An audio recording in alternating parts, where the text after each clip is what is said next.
नमस्कार। हकीकत में मैं राकेश वर्मा आप सभी का स्वागत करता हूं। इसी वर्ष 2025 के अंत में बिहार में विधानसभा का चुनाव होना है। आज हम चर्चा करेंगे बिहार के 243 सीटों में से एक सीट औरंगाबाद जिला के 6 विधानसभा सीटों में से एक सीट कुटुंबा विधानसभा क्षेत्र के बारे में। कुटुंबा विधानसभा क्षेत्र से पिछले 2 बार से महागठबंधन के विधायक हैं, कांग्रेस दल के विधायक हैं जिनका नाम है राजेश कुमार। राजेश कुमार से पूर्व ललन राम यहाँ के विधायक रह चुके हैं। उनसे पूर्व रेणु देवी यहाँ की विधायिका रह चुकी हैं। उनसे पूर्व सुरेश पासवान यहाँ से विधायक रह चुके हैं और लालू राबड़ी के सरकार में सुरेश पासवान मंत्री के पद भी संभाल चुके हैं। अब इस बार का जो चुनाव होने वाला है, इसका राजनीतिक परिदृश्य क्या होगा? क्या पुनः राजेश कुमार हैट्रिक मार पाएंगे या फिर राजेश कुमार के प्रतिद्वंदी के तौर पर जो दिग्गज नेता कुटुंबा विधानसभा क्षेत्र से चुनावी मैदान में उतरने को आतुर हैं, उनके सामने ये परास्त हो जाएंगे। यह तो विधानसभा चुनाव जब होंगे, जब मत पड़ेंगे, जब मतगणना होगा, तभी पता चल पाएगा। लेकिन कहीं न कहीं इस बार का जो चुनाव है, वो वर्तमान विधायक राजेश कुमार के लिए चुनौती भरा ही है। आखिर क्यों है इस बार का चुनाव राजेश कुमार के लिए चुनौती भरा?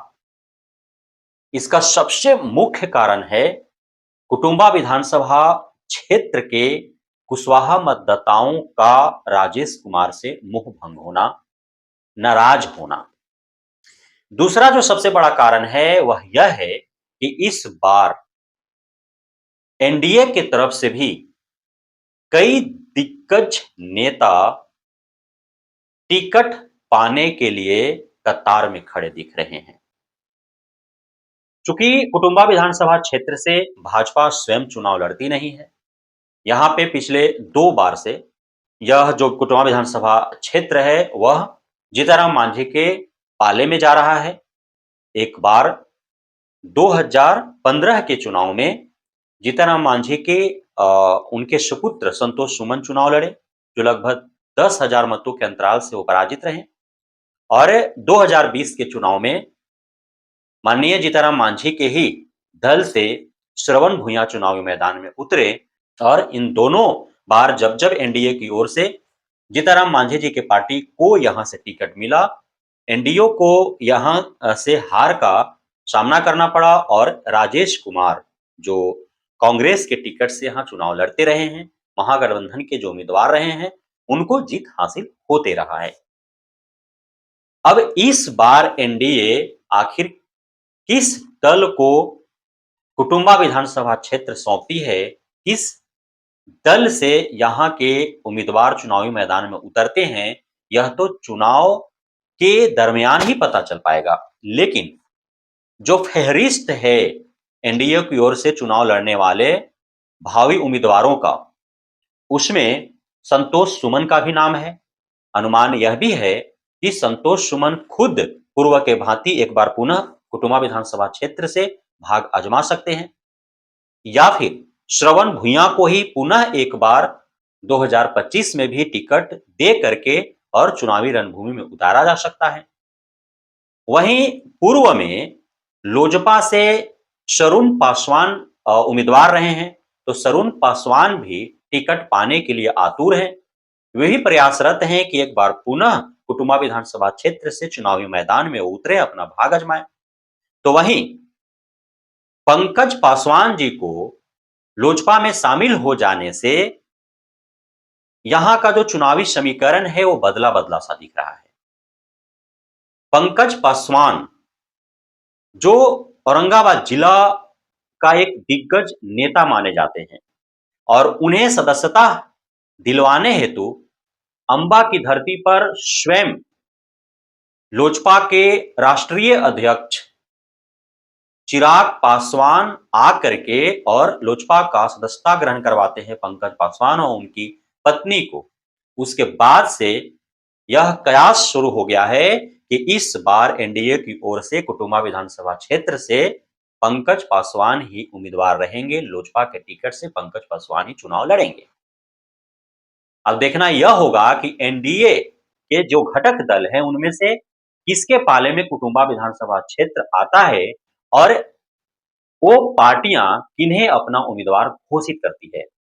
लेकिन एनडीए की ओर से जो भी उम्मीदवार आएंगे, कोई ना कोई दिग्गज ही आएंगे जो सिटिंग विधायक राजेश कुमार के लिए एक बहुत बड़ा चुनौती लेकर आएंगे। वहीं राजेश कुमार के लिए एक अन्य जो अपने ही गठबंधन की ओर से जो चुनौती है वह यह है कि 2 बार विधायक रह चुके राजेश कुमार से जिस प्रकार से नाराजगी है यहां के जनता जनार्दन में, खास तौर पर पिछड़े वर्ग में, उससे यह कयास लगाया जा रहा है कि हो सकता है कि राजेश कुमार को इस बार कुटुंबा विधानसभा क्षेत्र से एमएलए का टिकट ही न मिले महागठबंधन की ओर से।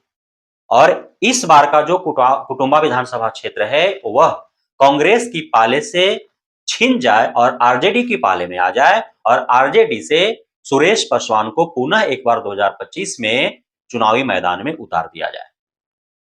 क्योंकि सुरेश पासवान का जो पैठ है वो दलितों पिछड़ों में समानांतर है। दलितों पिछड़ों के चहेते हैं सुरेश पासवान, सभी चाहते हैं सुरेश पासवान को।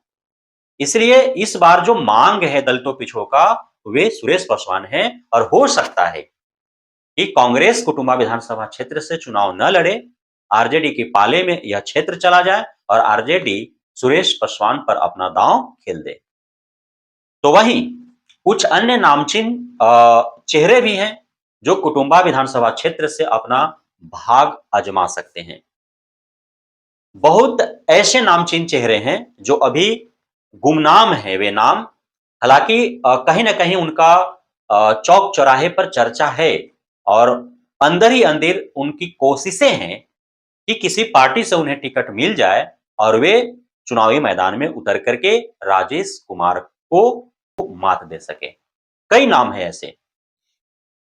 वो बसपा के टिकट से भी चुनाव लड़ सकते हैं, वे अन्य क्षेत्रीय पार्टियों के टिकट से चुनाव लड़ सकते हैं या फिर वे इंडिपेंडेंट भी चुनाव लड़ सकते हैं।